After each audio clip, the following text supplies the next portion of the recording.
share like the old one. You are live and dangerous. Oh, there we go. That's it. Okay. Home. And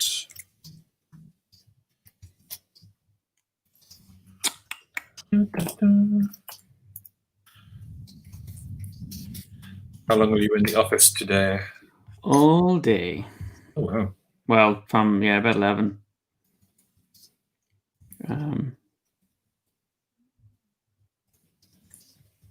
So it was I was actually pulling some stuff together for Blank because it's going out into more countries. So looking at including some new rules from our our demo set. Cool. Yeah. Into it. And then I don't know if you remember we spoke about and I know I'm doing this all live. It's just sort of like keep a big secret. It's like, oh, who knows? Changing some of the cards so that when you first open the game, you actually complete the condition. So when a rule says if a player plays a 1, they must ... and you actually complete it. So you're customizing the game right from the get-go. Cool. I thought you were going to wait for me to come back. Nah, it's a pre-show ramble. It's all good. Hi, Yos. Yos says hello.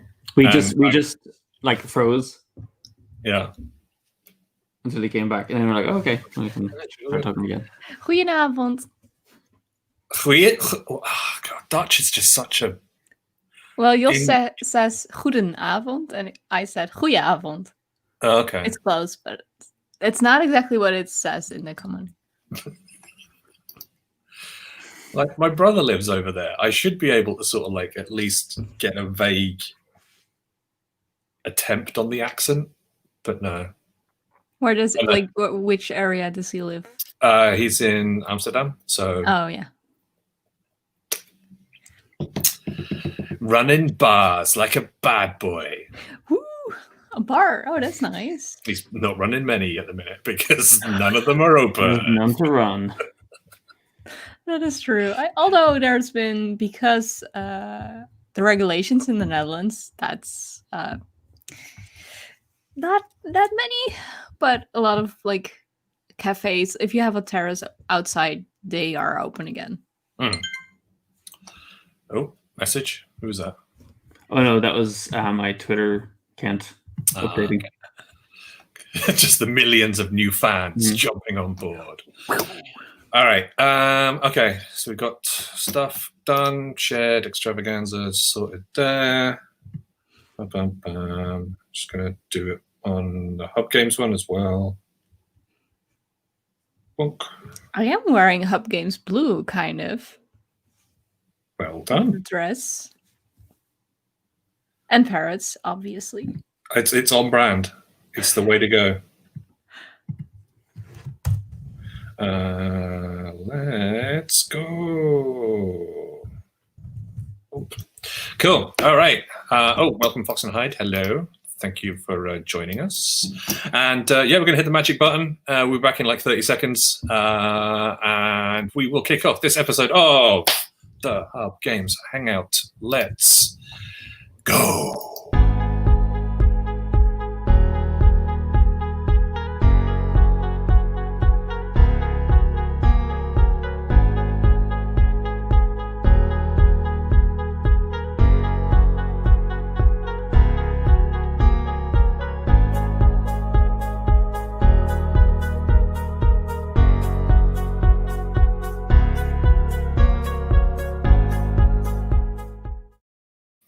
And I remember to switch off the pre-show ramble banner like a clever person. Where'd you go? So professional. Hello, everybody. It's Wednesday. It's 7 o'clock in the UK. It's 8 o'clock in the middle of the Netherlands. It is. Bedtime. Bedtime, everyone. Good night. Thanks for watching. It's been great. Yet another Hub Games Hangout with us, your lovable rogues. Fox. I don't know, something like that. I am one of your cordial hosts, the inimitable, the inevitable Michael Fox. Over there, Mr. Rory Flashdance O'Connor. Yeah, the inexorable Rory O'Connor. And below us, not below us, equal to us, but below us on the screen, is the intelligible Emma Janssen. Did I get that right? Pretty good. That was pretty good. I was very worried about pronouncing your surname, it must be said. So many people are going like Jansen or like giving it, and then I'm like, just don't. Stop. Just say like Emma, then putting your finger on yeah. their mouth, like shh. No touching of anyone right now. Even digitally. So hello folks who are joining us live here on the stream. Of course, we go out every Wednesday evening UK time live. So shout out to Jos as always. Fox and Hyde, thank you for joining us. Oliver from Tabletop Games Blog, thank you as well. Did a really nice piece about meaningful games in the week where we got a bit of a mention for holding on. And you do not love the countdown. The countdown is terrible and will be fixed when I do a new one. Tamaya says, hi, and you're not allowed to mention the game that must not be mentioned, Roy. Yeah, it's going to get mentioned in this. It has to get mentioned in this topic. Anyway, hello, Boydell. Good day to you. Yeah, he's got his piece of paper ready to start keeping score. I would say a pleasure, but it never is. Anyway, what have we been up to? How is life, y'all? Emma, we'll start with you. What are you up to? How's COVID in the Netherlands? Don't get me started. We're going to lose our guests before we even start, Michael. I'm off. It's bedtime. We're going to talk about COVID, which is horrible, and it's not being taken seriously right here because no one wears masks, except where it's mandatory only in the public transport, which doesn't make any sense. Like, it makes sense that it's mandatory there, but it should be mandatory in many other places. I can be very angry about it. Yeah, it's been interesting sort of like wandering down the street and like there's people with their masks down here. There's no masks here. Like, really? No, none. Oh wow. Okay. Yeah. That's kind of bad. So yeah, my brother lives in Amsterdam and whenever he goes out, he's wearing masks. So he says there are people wearing them there. There's a couple, and me and my sister and my family does it when we go out because we're smart. I'd like to say. So we want to protect the others, but in a way, we're still at risk because no one else in shops is wearing it. So, Cool. Whereas here, we have to. Well, I mean, they're not worn on the street. They're worn in shops. If you go into any kind of enclosed space, you have to wear them. And Belfast is currently under kind of like restricted movement for the foreseeable future because there was a spike in the number of cases. Yeah. So we're not allowed to visit each other's houses. How high is that number then? Because like here it's been like around 900 a day. Like, let's see, on the news yesterday, they said we'd had, so like obviously it's like from the day, so the previous reporting, like we'd had one death and reports were up to like 70 odd cases, 79 cases, something like that. But we both Rory and I just live around the corner from a place called the Holy Lands area of Belfast, and that place has gone oh my god off. So it's the student area of town, and it is hilarious. I actually passed through there yesterday. It was nuts. Mm-hmm. It's just like we're kind of wondering whether the colleges would actually just like bar the students from attending, because it's the only way you'd actually maybe get them to kind of manage behavior. Yeah. But did you see BBC sent like a Newsline crew down there, and it was, yeah, it's like they couldn't interview anybody because everybody was too drunk to be on camera. And it's like, whoops. Okay, so we look forward to a lovely spike in a couple of weeks' time. Mhm. Fox and Hyde says, Honeylands is pretty bad on a non-COVID year. You're right. I lived there 2 years ago. It was hell. Do you remember, like, mornings I'd come in, Rory, at the office. It's like, Michael, what's wrong? It's just like, I didn't sleep very well last night. It's just like, why? 4 houses next to us had parties. It's just not good. Such an old man. I am. It's true.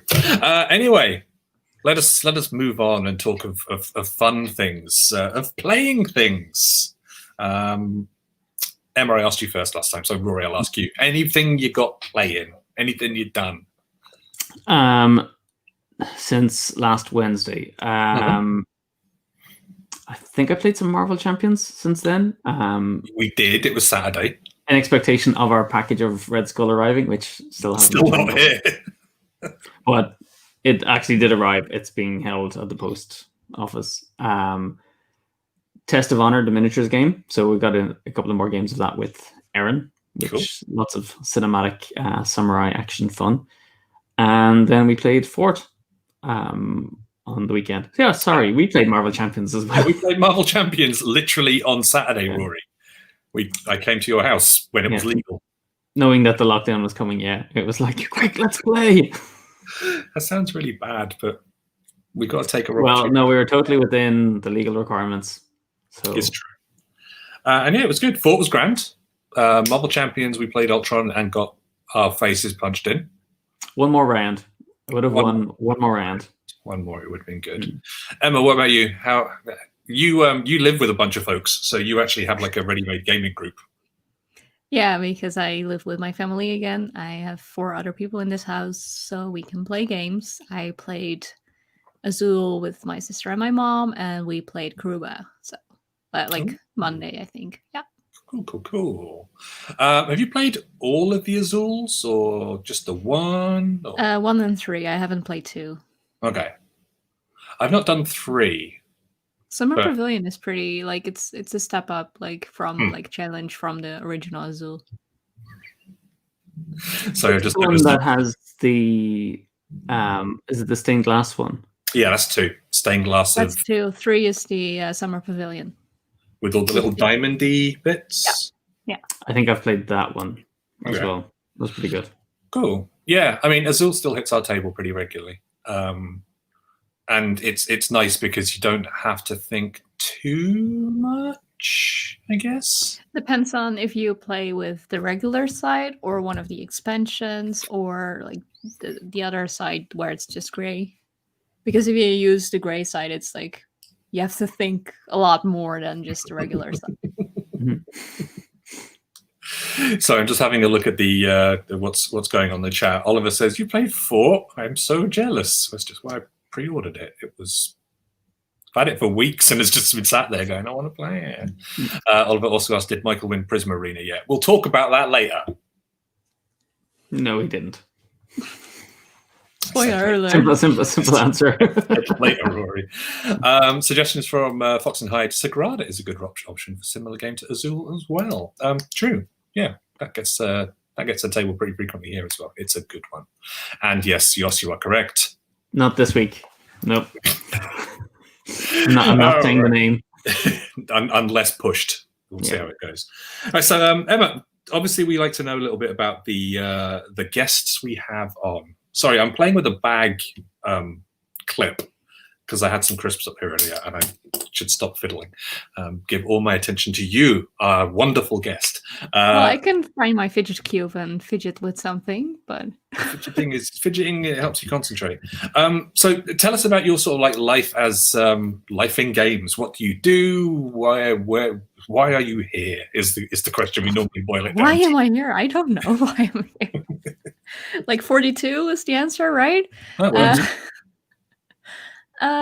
Well, last year I started posting stuff online, which then turned into more stuff, which turned into a podcast and more stuff. And I started I worked in video games when I started posting more about board games, and I got a job in board games last December, and I quit that job because I had a 4-hour commute every day, which was bizarre, and the job wasn't a perfect match with me. So I decided to take a plunge and try to make stuff full time, which is really scary, especially in these times. And so I started up also a Twitch live streaming and doing like hosting streams for conventions and all that kind of stuff. So it's a podcast, it's random videos, it's random live streams. Cool. And obviously your marketing is wonderful, because you always start by telling people, the name of the show every single time. The Pointless Parrot podcast. There you go. Yeah. Sorry. And we are very much appreciative of the very... Oh, nice. We are very appreciative of the on-brand garments. Mm-hmm. It's parrot dress. Cool. You need to get a new duvet, though. Well, normally, like I got a more ergonomic stand for my laptop, so like it's at a better eye level. So normally the parrot was in the shot already, but if I do that now, it's like, hello, I'm ahead. It looks like you're sitting on a small stool. Yeah. I'm still sitting very low because ergonomics and that kind of stuff, because we sit a lot.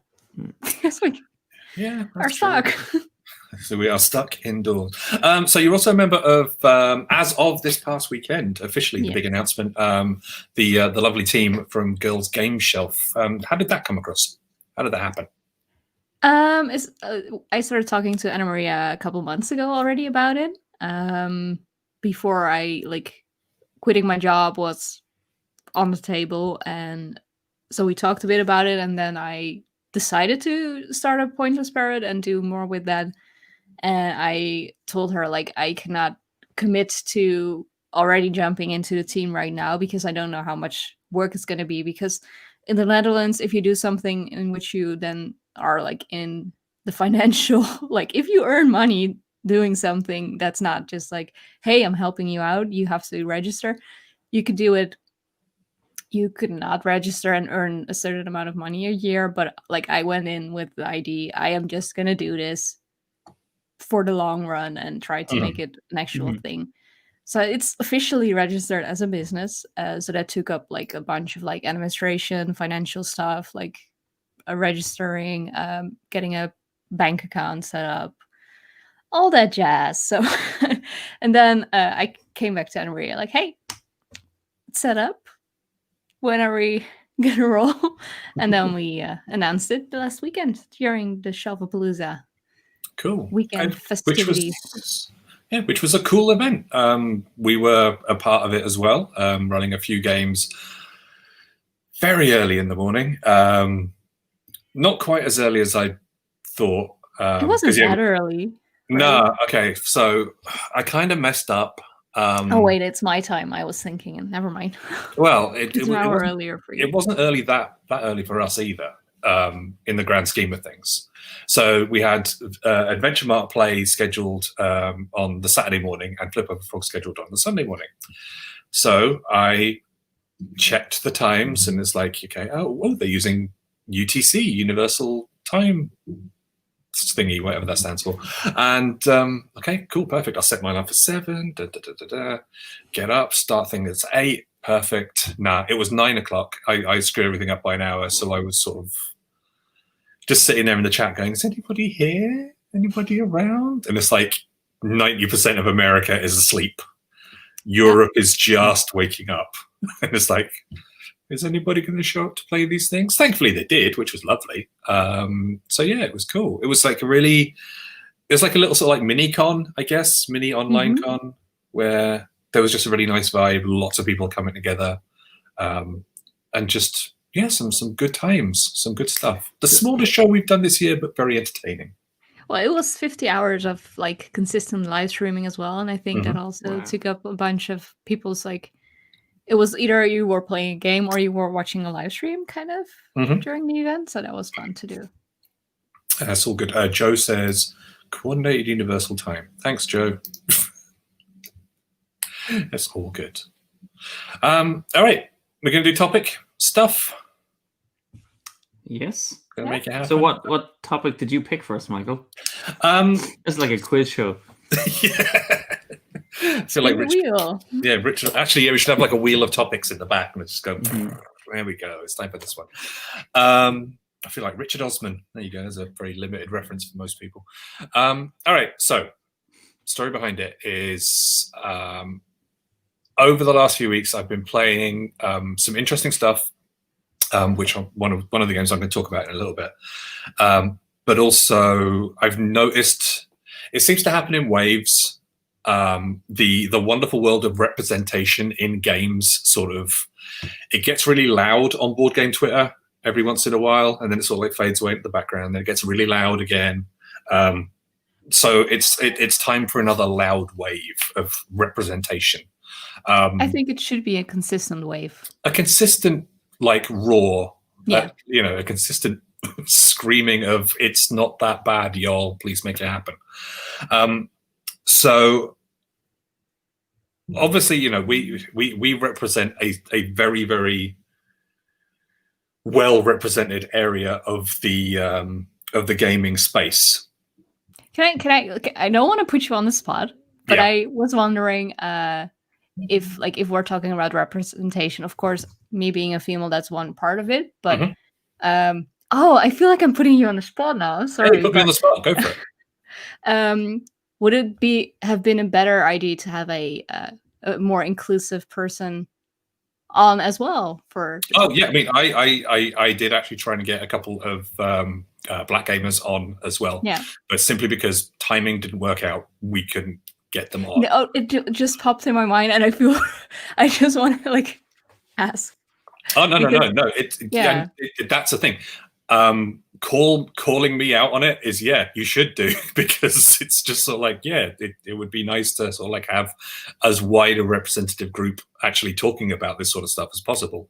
Now, obviously, because of who we are, I imagine that a lot of the discussion is going to be about sort of like gender and sexuality representation in games. But there is also that big third area of representation through color in games as well, which we can of course touch on and discuss. That would be super good. But it's just a thing. It's been popping up into my mind a lot again recently, just simply because of a few things that I've played, a few things that have sort of like fallen into my lap and that I've tried out, and I wanted to sort of like have almost like an overarching conversation about how can we keep on pushing this idea of representation while not sort of like making it sound like it's preaching, because that is what turns an awful lot of people off, and especially the people who are the ones whose minds we are trying to change, trying to convince that yes, this is a good thing to be talking about, as opposed to, oh, get your politics out of my gaming, get your gender politics out of my games. It's just sort of like, how can we keep on taking those steps? So I'm gonna kick it off with I guess what I hope would be a relatively straightforward question. It's like, do y'all have any like examples of games that you find are inclusive, like good shiny examples of games that you find are representative or inclusive? And Emma, we'll kick off with you. Well, I think the first thing that pops in mind is also because I joined the board game cosplay with Girls Game Shelf for the game, which is High Society, which not only has a bunch of females in it, but also people of color and Black people. And I think that's a very with the art, which is also amazing, is a game that features a lot of people that I would like to see in games. That's good. I mean, that's an interesting one as well, because it's got a very sort of 1920s Art Deco vibe to the art across. So we're talking about the new Osprey Games version, I think. Yeah, I think it's a new version. Yeah, and obviously, if you look back to the 1920s in high society in England, for example, there wouldn't have been as huge amount of Black people around. So it's interesting that they sort of eschewed the historical accuracy element of it and went for, no, we're just going to just bump up the inclusion levels because we want to. So it's all cool. Rory, what about you? Anything that you've particularly got on your shelves? Yeah, and like I think it's easy to focus on. We're going to start with the kind of, I guess, the visual aspect of representation. And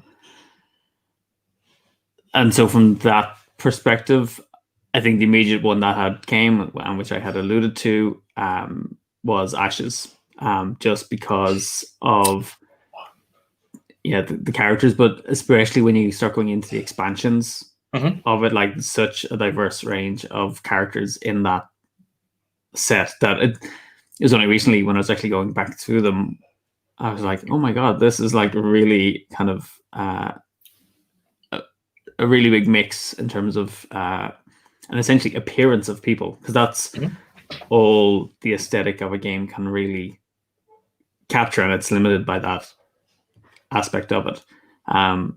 But for me, I always think of like, is this a game I would be happy to kind of show to the widest range of people possible? And I think that has kind of powerful characters in it that people can kind of identify with or aspire with if they like those kinds of games, because that's the other kind of issue in terms of the game content or theme as well. So I think Ashes would be the one for me. Cool. So I got a couple of examples. I was just downstairs just looking on my shelves and going, okay, that's a really good one, that's a pretty good one. Fog of Love, obviously is like, we had Jacob on last week in our sort of like big head-to-head sort of thing, and they have very much, like, Hush Hush Projects has very much tried to push the idea of like anybody can play this. It's not just a generic heterosexual romantic comedy. Anybody can play, and they push that idea by releasing the diverse covers series. So like 2 male presenting people, 2 female presenting people, a disabled person and somebody else dancing on the covers as well.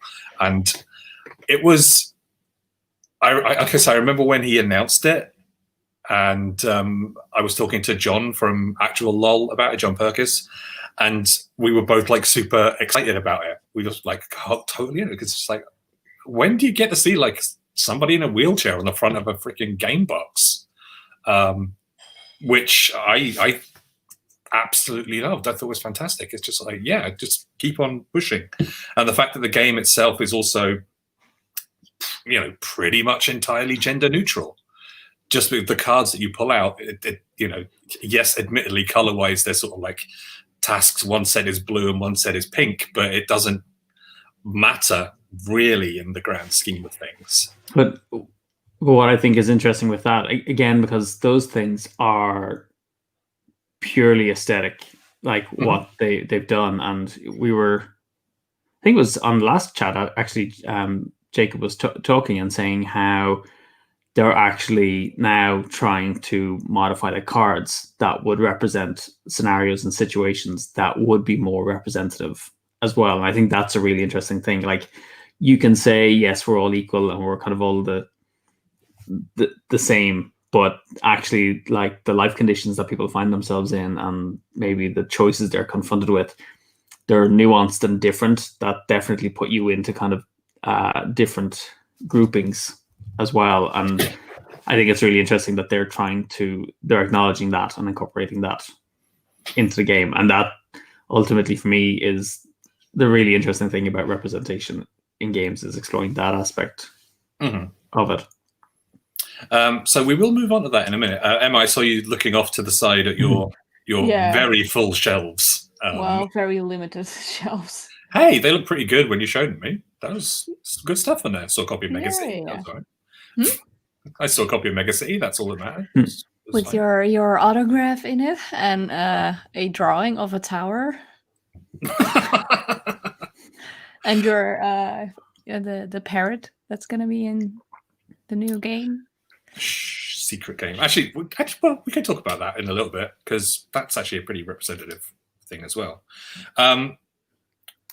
So, Rory, you mentioned earlier, before we actually kicked off the stream proper, that what you find more, feel very. It feels weird. I feel very nervous talking about this. Talking about this subject as a whole, but I think it's an important subject which should be discussed. You think that it's pretty straightforward. That, you can not straightforward, but you can demonstrate representation through visual means.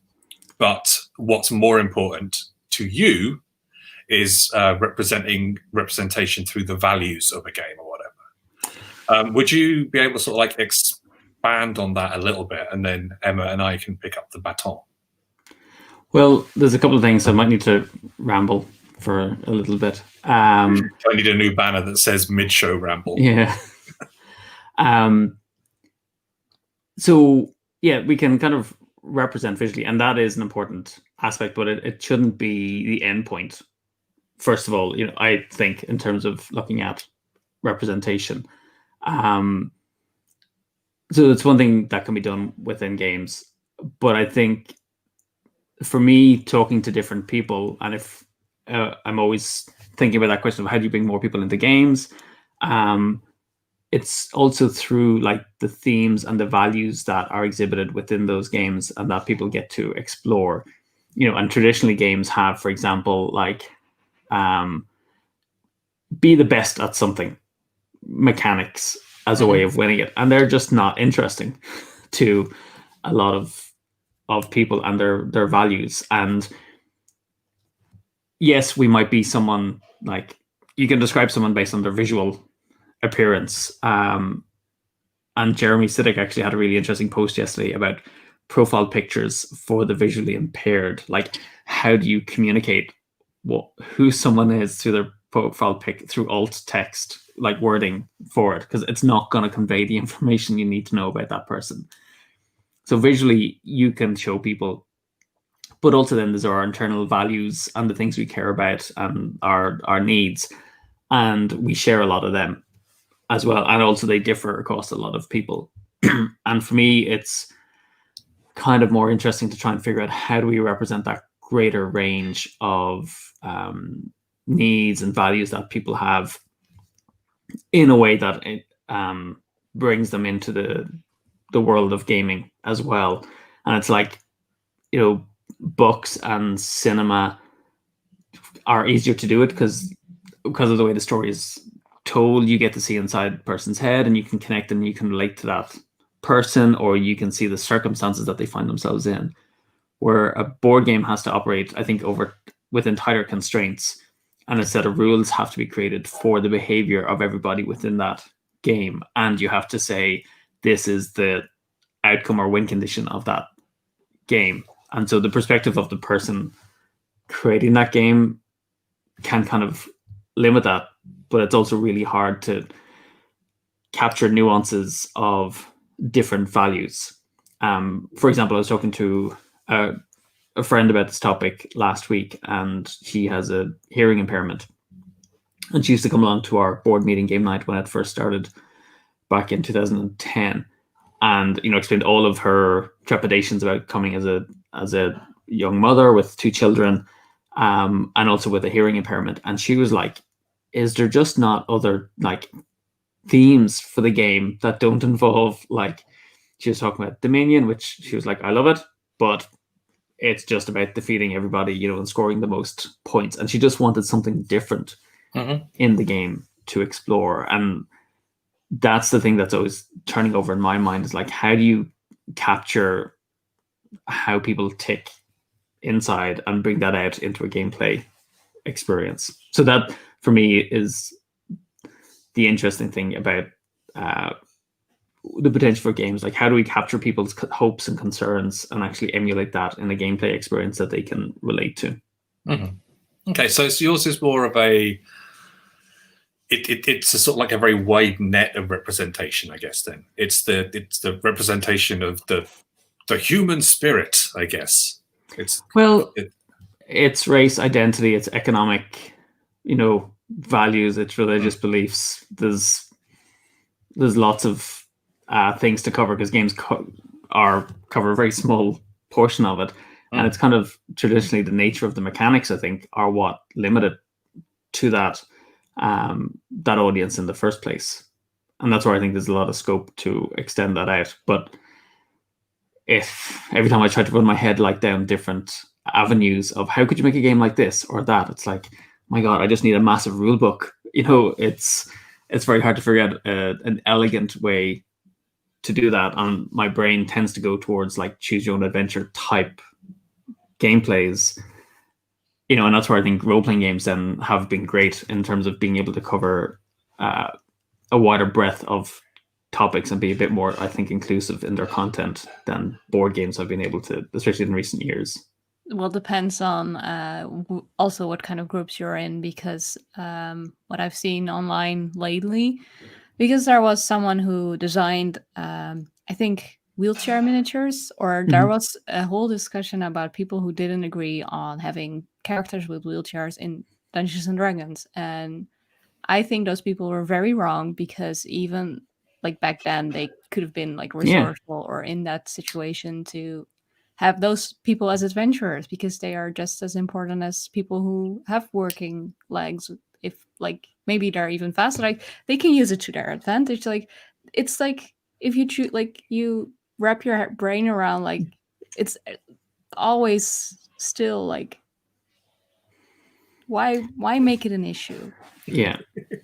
I mean, there's so much stuff in games where it involves like what we call hand waving, which is like, oh, it's just there because, and I find then that sometimes the things that people get head up over, you're like, well, actually, if you were attacked, you'd probably die straight away. You'd be an inept adventurer and you'd die, but you're not arguing about that aspect of realism I think that's within the game. What's the underlying issue with a lot of these things is there's everybody that's like either designing games that have been doing it for years, have been not calling anyone out or anything, but because they've been doing it in a way for ages, I think it's more important to start small so we can get more people on board and then broaden that out so there's more inclusivity and representation in board games, instead of like completely some people will never change, and that's sad, but some people are like stuck in their ways, cannot do that. But everyone else, I wish they are like trying to, like I am still learning so much, like being new and never like I am ashamed of myself for not being as educated on it, because before getting into the industry, I never really focused on it. I never really thought about it. Also, as I am privileged to be like even have a roof above my head right now. I could not like being able to be here and follow my dreams is something that not a lot of people have. So that I never educated myself, I'm ashamed of, and I am working on that. And I think more people should see that light, and either if it's inclusivity, I hate that pronouncing that word, or representation, both aspects should be really important. And I am happy more people are seeing the light, and that's why I said it needs to be a constant wave, because if it's like keeps being a like spike, let's just say it in COVID terms, if it's like waves and second waves and whatever, it needs to be a constant. So even new people who are coming into the industry are not like, oh, hey, is this a thing? They should like instantly know, like, oh, we want to be like representing all kinds of humans. Yeah, I mean, to be honest, the wheelchair thing, the D&D wheelchair, is one of the things that sort of like kicked my brain into thinking about this, because okay, I am slowly getting more and more disabled. My spine is getting worse and worse and worse, and I am going to end up in a wheelchair at some point in the not near future, hopefully, but it's going to happen. And personally, I would freaking, I want to see that kind of representation. I want to see like a magically powered wheelchair doing amazing stuff in the world of D&D. But it was so strange that the thing that all the naysayers focused on was oh, well, you'd never be able to get down the stairs. It's just like, oh, you'd never be able to get that through a door in a dungeon. It's just sort of like, you're talking about a world full of actual dragons and magic, my friend. Fucking, I cast a spell and it widens the door by 2 feet. There you go, done. But I think that's a good example of when you become aware of something, especially when you find yourself facing a change in your life and circumstances, suddenly this whole world opens up to you that was always there, but you'd never really paid much attention to it. Like, I gotta say, the same thing happened when we had our first child. We used to joke about, we used to see all these like different baby changing facilities that we'd never paid any attention to before, and it changed, like, it almost like remaps your world. It was always there, and I think we can do things in games that doesn't preclude the people who are already enjoying them from continuing to enjoy them. And I believe in kind of pushing against open doors. I'm not going to invest my energy in trying to convert other people, to a different way of life. It's more like allowing them the time to come around to it. So that's where I would kind of push more towards exploring new games and new themes that are more representative of a wider audience, and going and having conversations with those people, because there's going to be others who are going to keep making the games that serve that existing audience. And I got to, give a shout out to Knights of Media, who are a book publisher in the UK, who are focusing on books featuring BAME characters, creators, and authors. And so, and they're creating a conversation by saying, hey, we're going over this direction. If you want, come with us. And that's kind of the approach I tried to take, rather than getting into arguments on Twitter about how someone, how I believe they should change their thought process. Well, actually, Oliver from Tabletop Games Blog made a good point, saying, I think you need to make constructive suggestions of how to improve things and not just tell people what they've done wrong. And I think that's where a lot of the arguments sort of begin. It's just sort of like, you've done this badly. And it's like, oh, well, actually I have. Because, we all know we don't like being told that we've messed up. So, yeah. Sorry, I interrupted. I apologize. I forgot my train of thought. I've ruined everything. No, it's fine. I think it was about getting into arguments on Twitter. Sometimes it needs to happen. Sometimes people need to be called out. Sometimes people need to have the spotlight in their face, like, hey, you are doing something wrong. It would hurt if I would do something wrong. That's an imperfection of mine. I am very worried of disappointing others, but I would appreciate someone calling me out if I did something wrong, because I am trying to be better at a lot of things.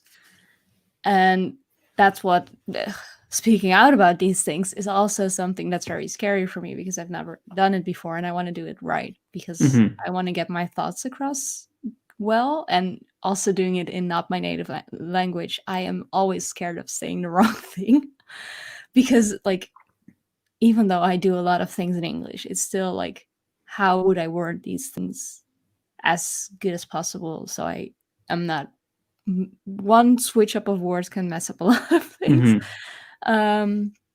So getting in arguments on Twitter, sometimes it's necessary, because if it's the only way to reach someone, or don't go after one person with a bunch of people. That's not good. Don't go calling the mobs to go hey, you are doing this wrong. But sitting down with someone, sending them a message or a DM or whatever, let them know hey, you might want to reconsider what you posted, or look at it from this side. And I think that's what a bunch of people have been doing as well over the last few months. Either mention it in the comments or sending a person a message hey, please reconsider and please change your voice. If people then continue to go against that, of course people are gonna get more angry in the comments, and that's how long threads are starting. So I would suggest that if you get a comment like, hey, reconsider, step back, take a look at what you've posted and at yourself before you are like blowing things up too much. Yeah. If I No. I think that's good. Rory, you've talked to me previously about I cannot remember what you described it as, but it's like it's like a pyramid thing, and a person's at the top, and they make a decision and they go down one side, and the further down that one side they go, the less likely they are to sort of like realize, oh, I screwed up, I'm wrong, and change their direction. And I think a lot of arguments on the internet, TM, about representation are like that. You know, people are vested into this thing. This is what I believe, and I've said this, and this is what I'm going to stick by, because it's almost a sign of weakness to go, actually, I screwed that up, and I actually find it really refreshing when somebody sort of like is willing think it should to be a strength, not a weakness. Oh yeah, I agree. Like, hey, I messed up. Yeah. But I think the three of us are kind of preaching to the converted, because the three of us are the kind of people who would always be okay with somebody taking us aside and going, Michael, you F this. Can you please go and fix it? Because it's like there's also like a huge group of people who would just sort of say, nah, I stand by it. I'm right. It's odd. So I'll kind of respond to the thing you were talking about, and then add something where I was on the receiving end of that. So it's called dissonance theory, and there's a brilliant book called Mistakes Were Made, and in brackets, but not by me, which I love. And it's the idea of, we want to believe we have made the right choices. And the book basically highlights how police, funnily enough, politicians, doctors, parents, children can all find themselves in this situation where you end up becoming more invested in the decision you've made, because at any point, if you were to admit that you'd made an error in judgment or mistake, the question is, why didn't you admit it sooner? And so you basically double down and invest more in it. And it basically shows how if you wanted, how people get manipulated, like especially in the political sphere, of like giving small gifts, and then they kind of build up more and more, and then people become obliged, because at some point they'd have to go, I should never have gone for coffee with that person in the first place to stay clean. But now I'm flying over. It was an example of someone flying over to play golf from a politician with a tobacco company, flying over to Scotland to play golf with them one weekend. And it was like, you had to trace back the events that led to them actually doing that. So that's a hard thing that people don't want. If something is presented to them, it's hard to kind of acknowledge that. And at the same time, I always follow the kind of adage that I'd learned from Marshall Rosenberg, that every one of us is doing the best we can at the time, given the resources that we have. But in doing that, our actions may not meet the needs for other, like in terms of like consideration, respect, acknowledgement. And I think, Emma, like you were saying, my kind of panic was that idea of like calling someone out on Twitter or online, because I don't think that's the best way to help it, especially if there's like 10 or 20 people doing it simultaneously, where I've watched threads going, if I'm on the receiving end of this, I've no idea how I'm going to hold it all straight and have a meaningful conversation with the different people. And when you get people echoing, one person's comment, it's just like, oh, well, can you all step back and let those two people have the conversation and kind of work it out from there. But some people don't step back, and then that is going to explode even further. Yeah. I think, of course, it's going to be hard to make a mistake and have that happen to you. But it also is a learning moment, because it then like provides you with more information on how to do it better. And I think if it gets to the person too much, they can always, because it's the internet, you can turn off your phone, you can turn off your computer for a moment, go outside for a walk with a mask, please, and just like think and like come to yourself. And when you're calmed down, or like when you're feeling more comfortable, you can always like make one tweet or whatever, and you don't have to respond to everyone, because if they are on the case and you make one statement about it, they will see that as well. I don't think you would have to reply to every single person in that kind of thread. Mhm. If you are learning and you want to like apologize, you can. It should be a sincere apology, of course. Like, Mhm. Well, yeah. not like, yeah. oh, hey, I messed up. Okay, I'll like think, like learn about it. And What about if you, if the thing you're dealing with, the entity you're dealing with, isn't a single individual, though? So I have a company in mind who released an image a couple of days ago of a brand new mini that they had finished up for a game that they were kickstarting. That I think it had already been kickstarted and successfully, and this was like the final model of the game. with the underwear That's the line. one. That's the one. It's Okay, just yeah. like so like it was a female character, like meant to be like one of the most uber powerful mages in this weird universe that they have created, going into battle, ready to destroy everything that comes before them. And it's like, okay, that's a lot of crotch for battle. It's straight up there. It's wild.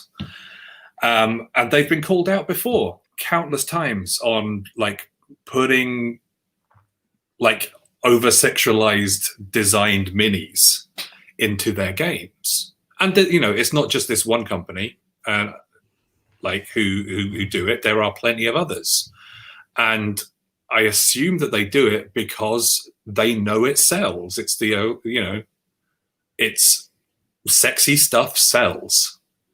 And But then the problem lies within the company, because they want to earn money. And I think if companies would make the conscious decision to put those things in their games, I would think twice before backing that kind of project or something from that company. Because if they've been called out many times, and that's the part where I'm still uneducated, I have no backlog of what has happened with whatever company in how many years. I've only been in this hobby for a couple of years, and only as a hobby, and like not really consuming a lot of media, just like playing games. I did an internship and that kind of stuff.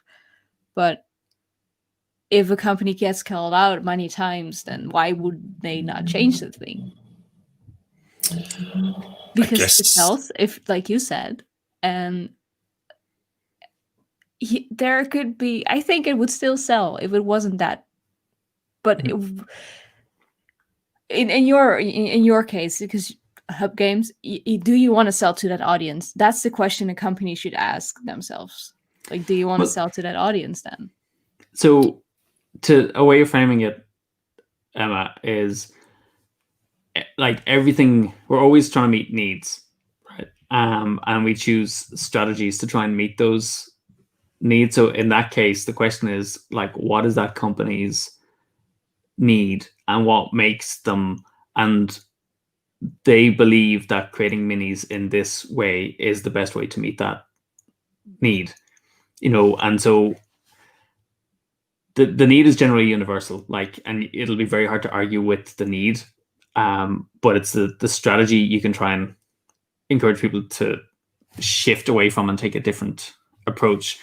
But they have to believe it's a better approach to meeting their need than the path they're following. Otherwise, it's why we don't diet or change our behaviors, because we've conflicting needs that keep us on that path.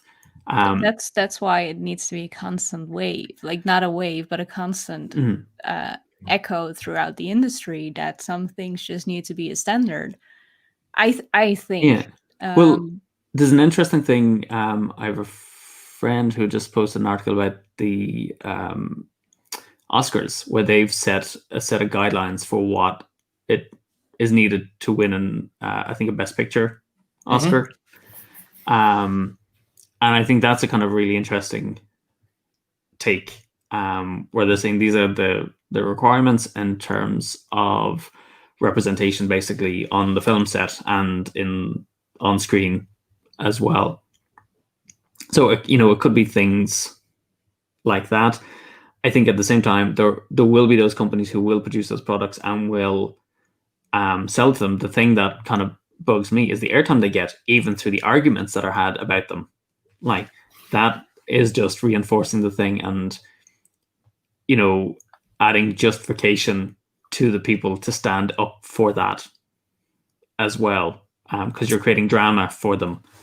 Well, actually, Joe mentions that as well. Maybe they do it on purpose for the controversy because they know it'll get publicity, which is an interesting point. I mean, I guess it's the, hey, all advertising is good advertising kind of thing, which I'm not entirely sure of. I mean, I know that I've made a specific point that this company, again, not going to say their name, have produced a bunch of games that I'm actually really interested in playing. But because they just don't listen, they don't seem to listen, I'm just like, okay, well, fine, whatever. I'm not going to give you my money because of this. I'd sooner give it to someone, shout out somebody positive, someone like Bad Squiddo, who like do a really sort of like interesting, versatile, representative range of minis that are not, what's he looking for? My mini. I'm always worried when you start mini. turning around, man. I'm always worried where you're going.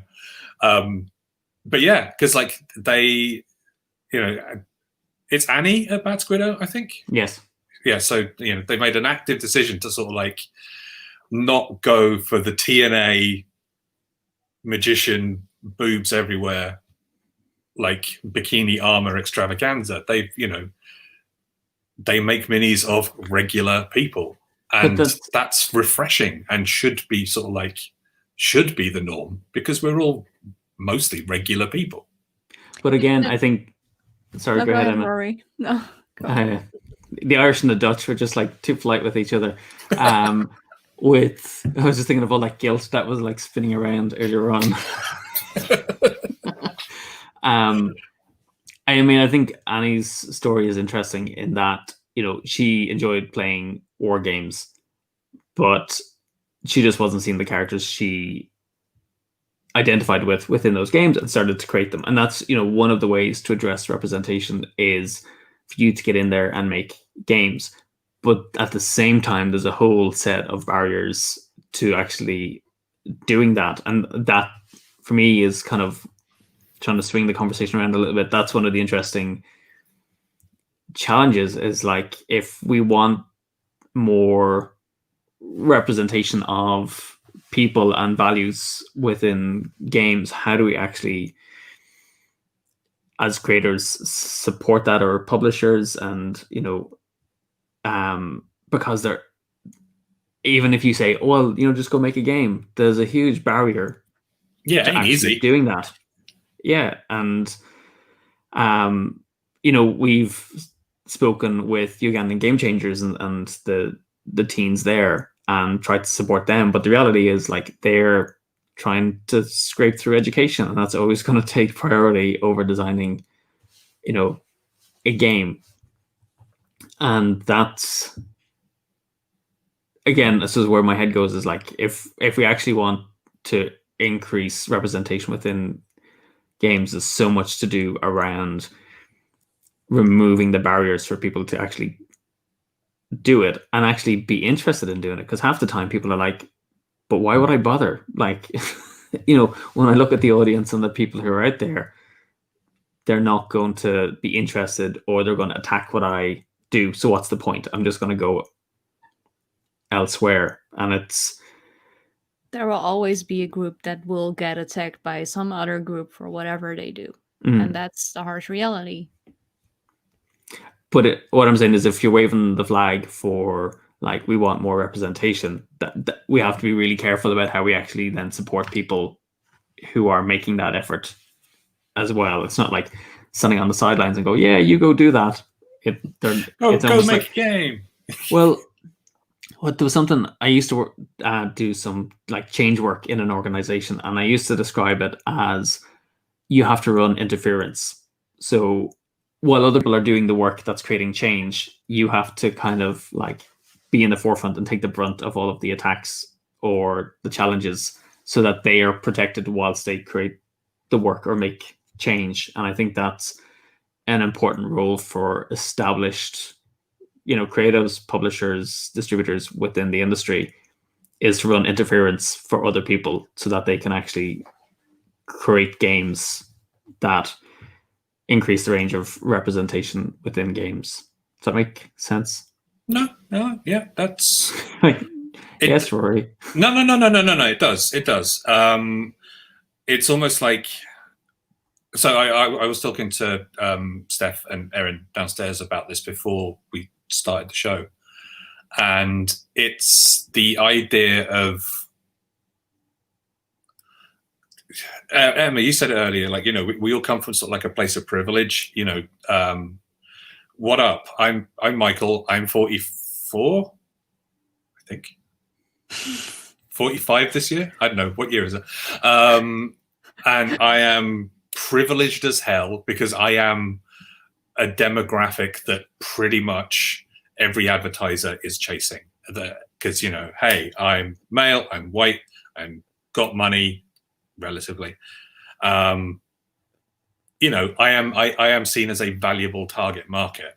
So I should, to make me feel like I'm making the world a little bit of a better place, I should be using that power, that privilege, that responsibility to, as you said, Rory, run interference, to sort of like make it easier for people to do things that they want to do, who ordinarily wouldn't get the opportunity to. And yeah, I realize it's a failing in myself. I need to sort of like, I would love to be more active in, going out, supporting people. Like I'm a member of the tabletop mentorship program. So people who are from like diverse backgrounds get the experience of, we say experience, it's me, but it's they get my experience as a games designer, developer, whatever. So that's a positive thing to do. I find games from people who I really, really, who are from like diverse backgrounds on Kickstarter, and it's just like, oh, this game is actually pretty interesting. If I've got the spare money to back it, I'll do it. But it's like, it's almost like I want to try and convince everybody to do it. But it's also a very, very difficult thing because, there's always going to be that group of people that's just sort of like, we don't really care. We just want our bikini armored, big boob mages. Thank you very much. And please take your politics out of our games. So, I don't know. It's a bit depressing. Yay. If you turn it around, there's probably games that speak to different audiences that I know I'm like, I'll play it because I want to support it, but the theme doesn't grab me. And I think that's just the point. Like a lot of the themes of the games being made now are targeting like us as players, and it's just trying to have more games and more topics and themes that cover different things that we will likely never even hear about. Because I think of it like, books in a bookstore. There's loads of sections and categories you don't go and look at because they're not of interest to you. But the idea is collectively it's catering for a wider audience. That's kind of really the point to get to, not to make everybody play everything and be aware of everything.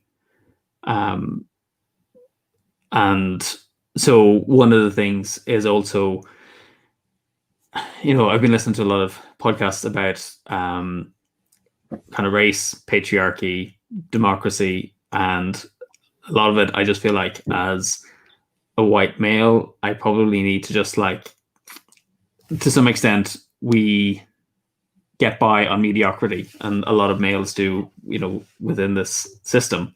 And part of it's just going, actually, it's time to hang up, the shoes and just step back and let someone else, who's more talented from an underrepresented group fill that space and shine their light, because I'm very conscious it's not being the kind of the white knight thing either. Like sometimes it's actually just get it out of the way for other people to come forward within the industry. So I'm not advocating that we champion other people solely, and they can't do it without those people. It's knowing when to get out of the way and when to run interference for people.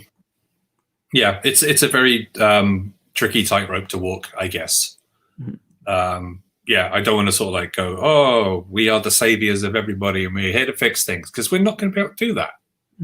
But we can at least sort of like amplify voices, I guess. Celebrate the things that we want to see, and just keep on pushing and pushing, I guess. My only worry is, Rory, if we do sort of like hang up the old gloves and say, all right, it's time for somebody else to take over, it's just going to be another, photocopy of me just sort of like jumping in, going, it's my time to shine. It's just like, no, not another mediocre white dude. I think the representation in also reviewers and content creators has been under the spotlight as well. Seeing more people showing up, and also like I feel the need to talk about the board game thirst trap, where also a lot of people showed themselves when they were comfortable in their own bodies, and I really appreciated that as well, because it was also showing everyone more people in the industry that are not white dudes sitting in front of a board game closet. Sorry, Rory. Like that is also something, and there was also a pushback on that, and then I feel like, again, that constant wave needs to be there, where we need to celebrate the diverse voices, the diverse people in the industry, and also just be nice to each other. Damn it. But I mean, I'm actually really pleased to see that, like over the, let's say like last sort of like 2 to 5 years, like there has been like a almost like an explosion in the representation in the reviews community, which is great. Because remember when I started doing like Little Metal Dog Show way back when, there were very, very few female reviewers. There were very, very few Black reviewers. There were very, very few non-cis reviewers. And now, I could just flick through my YouTube playlists, and you've got people like, Jeremy over at Man vs. Beeple, who's an absolute freaking star. You got Our Family Plays Games. And if you dip your toes into like the RPG coverage universe as well, it's like it's fantastic. It's just like this massively diverse range of all kinds of people from all kinds of backgrounds who are just, talking about the things that they love, celebrating the games that they want to see.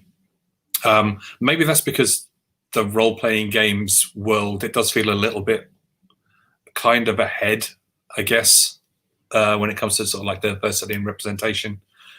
Because there's a lot. It's a lot easier to put like an indie RPG out, because like here's a bunch of text. It's 2 pages, done, released, as opposed to, hey, we need to actually box this up and transport it halfway around the planet. So maybe the increase in diverse creators in the role-playing games world is reflected in the people who are covering that. And as we see more and more diverse creators come up in the world of tabletop, I would also like to see that expand in the world of board gaming. Like I played a game last week. It's a super advanced, like a prototype of a game by a guy called Taylor Schuss, called Stonewall Uprising. And it's like, it's a history of the LGBT movement from the 60s through to the 80s. And I was sitting there going, Christ, this game is absolutely fantastic. I want this game out there. And the reason that Taylor made it is because they wanted to see, their history reflected in their tabletop space. And I just want to see more of it. It just doesn't, not every game has to be about medieval merchants buying and selling spices and silk around the world. Yeah, I don't know. Yoss says, do we need more diverse designers? That was a moment, Michael, where you were like to reach for like a bottle of whiskey and just swig it, because you're just like, it's just like, reached your God hand. damn it. Oh, this is half full of vodka. No, it's not. This is just Pepsi. So yeah, do we need more diverse designers? I mean, we're getting them, but I'd like more. Yeah. Like, are there any designers like who you would give shout outs to?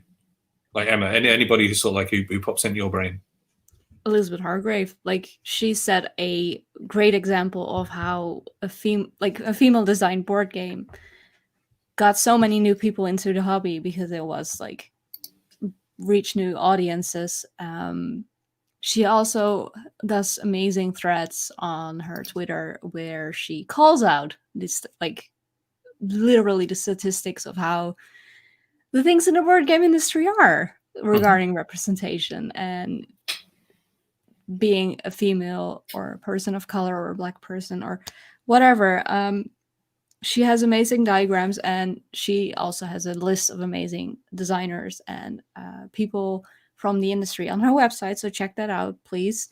So that's the first thing that pops into my brain, because she set a new, like, hey, we are here. Emma Larkins designs amazing games.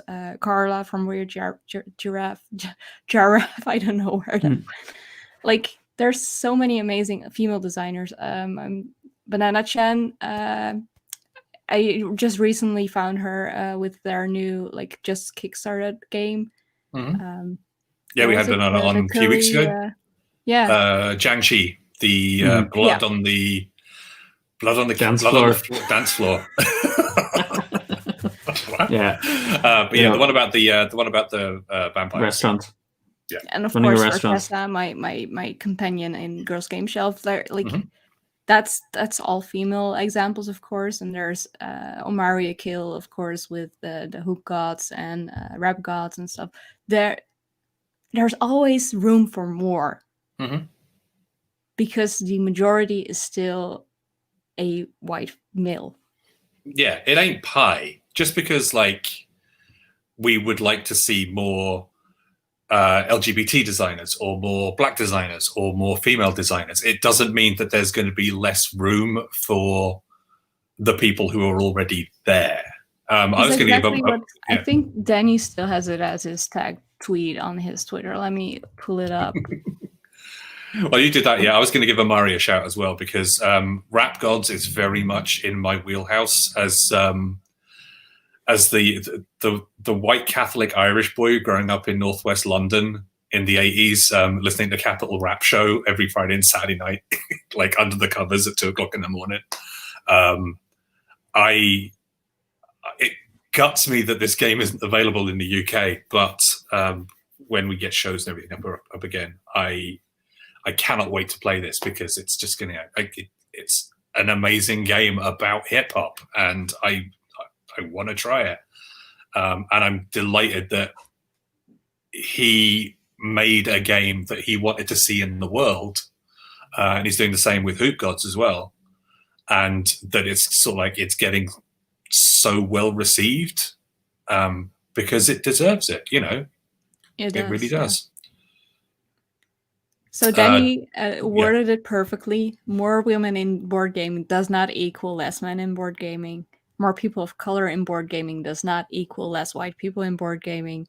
More LGBTQ plus in board gaming does not equal less cis straight people in board gaming. Diversity and inclusion isn't scary unless you have hate in your heart. And I think that says it perfectly. That's pretty good. We like that. I would switch hate with fear, personally speaking. very thin line between the two, man. Well, the anger is usually an outward expression of fear or shame or guilt. Depends. I think it's like having nerves talking about it doesn't equal scared, I think. There's a really interesting movie worth watching called The Best of Enemies. I think it's on Amazon Prime. And it's kind of exactly about that kind of topic. And I will argue for a long time that hate or anger is a cover. It's an outward expression of a different emotion. And when you connect with the other emotion, you have more chance of affecting change rather than just going after than challenging the hate itself, if you can empathize with the other emotion.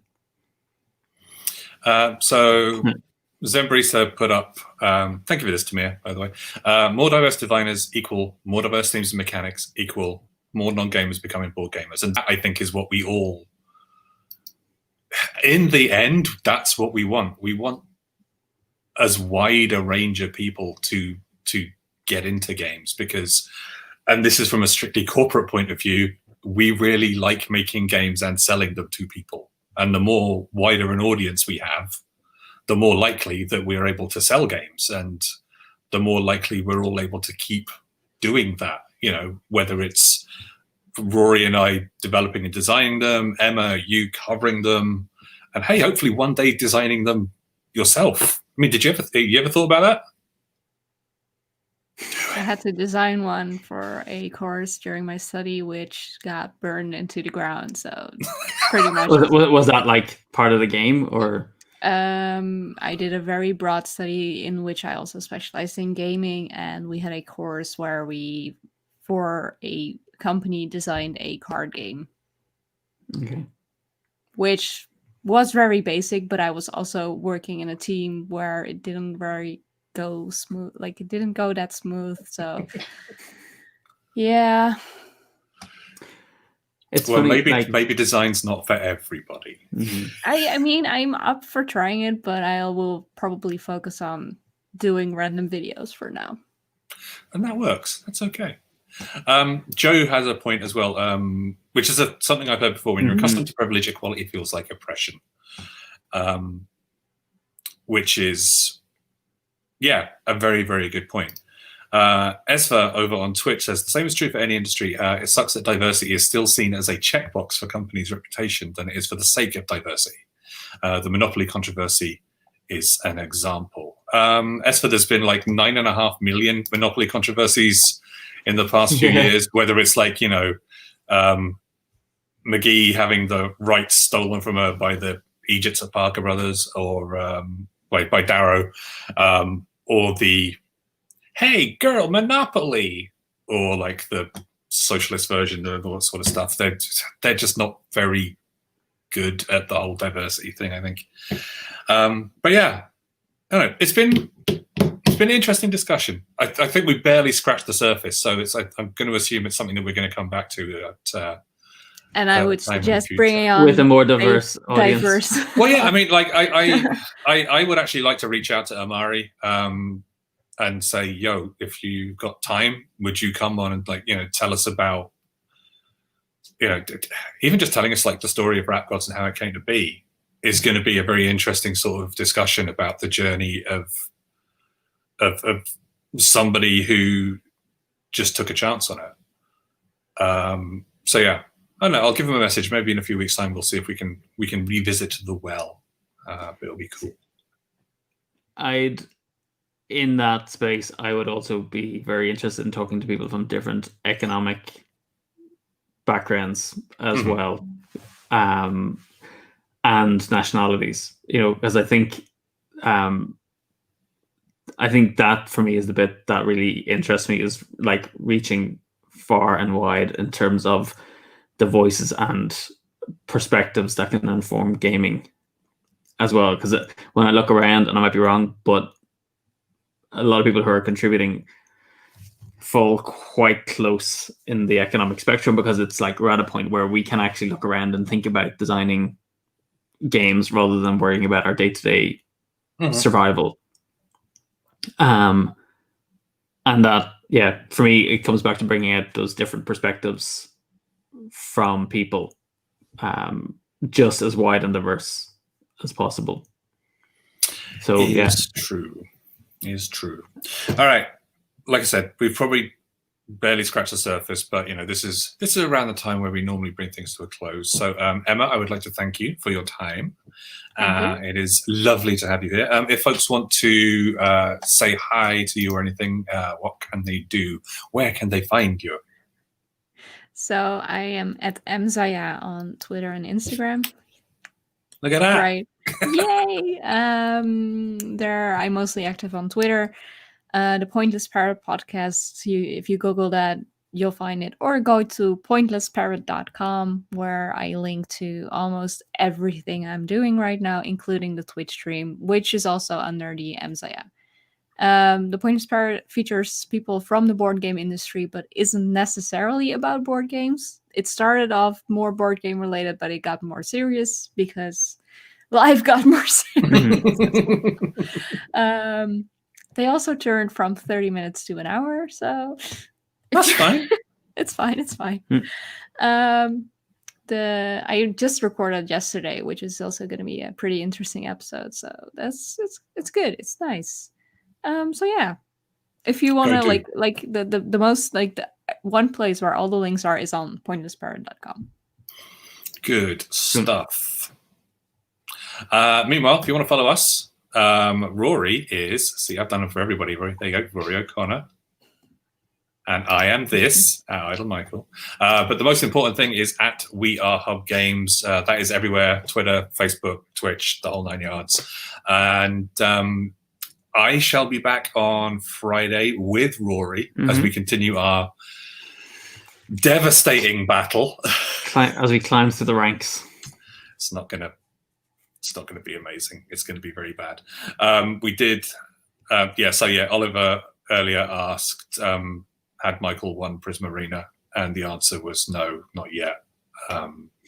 Maybe Friday. We'll see how that goes. Yeah, your coach Jos is on the sidelines, ready to cheerleader Jos saying, "Let's win, let's go." Cool. And yes, Jos, please go listen to Emma's podcast because it's a really good one. Not that I'm hankering to get an invite on it or anything. You already got an invite, so that's true. Actually, yeah, come on anytime you want us. I realized this episode was more of a sort of like a serious one. I'm normally less serious. This is true. I've hung out with you, and I know exactly how less serious you are. Thank you for joining us for this episode, everybody who's watching live. If you're watching on the repeat as well on YouTube or Twitch or Facebook, give us a shout on the comments. Let us know what you thought. And we will be back for another Hangout next Wednesday. Like I said, me and Emma will be back on Friday for more stuff. And go and subscribe to Emma's podcast immediately. Okay? Done? Okay. All right. I will be live painting a parrot miniature from Dawn of Peacemakers, continuing painting on Twitch. It's going to be the zombie one now. Oh, cool. Yeah. It's all good. All right. This is the bit where we wave until the screen says end. So goodbye, everybody. Thanks for joining us. We'll see you next time. Bye.